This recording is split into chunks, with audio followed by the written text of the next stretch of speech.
Hello students, and last video we had started our chapter cost of capital, and today we are going to continue with our chapter cost of capital. So first of all we should take a quick revision of it what we had done. Okay, so cost of capital क्या होती है? Cost के capital के ऊपर आने वाली cost. Okay, capital क्या होता है? जब बिजनेस स्टार्ट होता है, ड्यूरिंग स्टार्ट ऑफ बिजनेस जो पैसा हम लगाते हैं वो कैपिटल होती है. अब कैपिटल के ऊपर अगर आपको किसी ने पैसा दिया है सो आप उसको इंटरेस्ट पे करोगे, डिविडेंड पे करोगे, सो वो आपकी क्या है? कॉस्ट. मीन्स कैपिटल के ऊपर जो कॉस्ट आ रही है. Okay, so now what are the sources क्या है? कहाँ कहाँ से आप पैसा ले सकते हो? ठीक है, so cost of debentures issue करके आप पैसा ले सकते हो, या फिर preference share, cost of preference share, cost of equity share और रिटेन्ड अर्निंग. ठीक है, ये चार मेन सोर्सेस है जहाँ जहाँ से आप पैसा ले सकते हो. या तो आप डिबेंचर इशू करो, या प्रेफरेंस शेयर, या इक्विटी शेयर इशू करो, एंड लास्ट क्या आपका रिटेन्ड अर्निंग. मीन्स जो आपका खुद का पैसा है आपने फंड में सेव कर रखा हो या जो भी. ठीक है, वहाँ से आप पैसा निकालो. ओके, सो इस चैप्टर में हम इन्हीं चारों के बारे में पढ़ेंगे. ठीक है, कि आपके सोर्सेज क्या क्या हैं और इन्हें कैसे कैलकुलेट करते हो आप. नाउ कॉस्ट ऑफ कैपिटल को हम क्या बोलते हैं? Weightage average cost of capital. In short you can say WACC and denoted by KO. ठीक है, किससे डिनोट करते हो कॉस्ट ऑफ कैपिटल को? KO से. ठीक है, अब हम अपना फर्स्ट टॉपिक स्टार्ट करेंगे सोर्सेज का, कॉस्ट ऑफ डिबेंचर और कॉस्ट ऑफ डेट. ओके, सो देखो, कॉस्ट ऑफ डिबेंचर और कॉस्ट ऑफ डेट. डिबेंचर होते क्या है? ये एक रिटन डॉक्यूमेंट होता है या एक पेपर टाइप होता है जो हम इशू करते हैं. ठीक है, लोन लेने के लिए या फिर हमारे पैसे के लिए, जिसको हम शॉर्ट में KD भी बोलते हैं. कॉस्ट ऑफ डिबेंचर को हम शॉर्ट में क्या बोलते हैं? KD. ठीक है, now cost of debt is the rate of interest payable on debt. Cost of debt क्या होता है? जो हम इंटरेस्ट पे कर रहे हैं डिबेंचर के ऊपर. ओके, अब डिबेंचर कितने टाइप्स के होते हैं? दो टाइप के, या तो वो रिडीमेबल होंगे या इरिडीमेबल. अब रिडीमेबल डिबेंचर्स कौन से होते हैं? जिनको हम, जैसे हमने लोन लिया, हम हर साल इंटरेस्ट पे कर रहे हैं और after a certain period of time हम उनका पैसा वापस कर देंगे, जो भी उनका प्रिंसिपल अमाउंट है. फॉर एग्जांपल 1 लाख हमने लोन लिया at the rate 10% per annum, तो हर साल हम उनको 10,000 पे कर रहे हैं एंड 5 ईयर के लिए लिया है.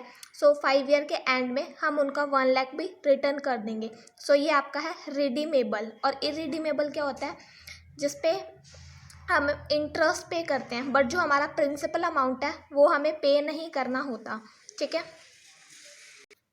सो डिबेंचर आपके दो होते हैं, रिडीमेबल और इरिडीमेबल. रिडीमेबल जिसको हम after certain period of time वापस कर देंगे जो आपका प्रिंसिपल अमाउंट है, एंड इरिडीमेबल में हम इंटरेस्ट पे करते रहते हैं एंड प्रिंसिपल आपको पे करने की ज़रूरत नहीं होती. ठीक है, that are irredeemable debentures. So आपका इरिडीमेबल डिबेंचर का क्या फॉर्मूला है? KD means cost of debenture equal to interest, जो भी आपको इंटरेस्ट क्वेश्चन में गिवन होगा, 1 माइनस टैक्स रेट भी आपको क्वेश्चन में गिवन होगा, अपॉन में नेट प्रोसीड. ठीक है, इसमें आपको प्रिंसिपल अमाउंट वापस नहीं करना होता. इसका सिंपल फॉर्मूला आपका KD equal to interest plus में इंटरेस्ट 1 माइनस टैक्स अपॉन में नेट प्रोसीड्स. ओके, जहाँ पे KD क्या होता है? इंटरेस्ट ऑन डिबेंचर, और NP क्या होता है? नेट प्रोसीड, कि आपको एग्जैक्ट अमाउंट कितना रिसीव हुआ है. ठीक है, जो भी आपकी फेस वैल्यू होगी उसमें से आप एक्सपेंसेस वगैरह लेस कर दोगे, सो आपका नेट प्रोसीड आ जाएगा. फॉर एग्जांपल अब आपको डिबेंचर्स इशू करने हैं, सो आप खुद तो जाओगे नहीं बेचने के लिए, आपने बीच में किसी को रख लिया. ठीक है, कमीशन पे कर रहे हो उसको, या फिर कोई फ्लोटेशन कॉस्ट है, तो फेस वैल्यू में से वो सब माइनस कर दोगे, सो आपका नेट प्रोसीड आ जाएगा. ओके, नाउ रिडीमेबल डिबेंचर जिनको आप वापस करोगे after certain period of time. इसका क्या फॉर्मूला होता है? इंटरेस्ट 1 माइनस टैक्स प्लस में रिडीमेबल वैल्यू, जिस वैल्यू पे आप उसको रिडीम करोगे, पे करोगे, माइनस नेट प्रोसीड्स. आपकी नेट प्रोसीड कितनी थी? ठीक है, जो भी फेस वैल्यू है उसमें से आप लेस कर दोगे जो भी एक्सपेंसेस वगैरह है, तो आपका नेट प्रोसीड आ जाएगा, अपॉन में N means number of years. ठीक है, फिर अपॉन में redeemable value plus net proceed upon में 2। जब रिडीमेबल, अब आपको पता कैसे चलेगा आपको कौन सा फॉर्मूला पुट करना है, रिडीमेबल या इरिडीमेबल। जब आपको नंबर ऑफ ईयर्स गिवन होंगे कि आप 5 ईयर्स बाद रिडीम कर रहे हो, सो ये वाला फॉर्मूला लगेगा। Otherwise simple irredeemable interest 1 minus 6 upon में नेट प्रोसीड्स। ठीक है, तो आरवी क्या होता है, रिडीमेबल वैल्यू क्या है आपकी, एनपी होती है आपकी, नेट प्रोसीड्स क्या है, और एन क्या है आपका, नंबर ऑफ ईयर्स। ठीक है, सिंपल रिडीमेबल का क्या फॉर्मूला है, इंटरेस्ट 1 माइनस 6 प्लस में redeemable value minus net proceed upon में नंबर ऑफ ईयर्स, फिर अपॉन में redeemable value plus net proceeds upon में 2 एवरेज इनका।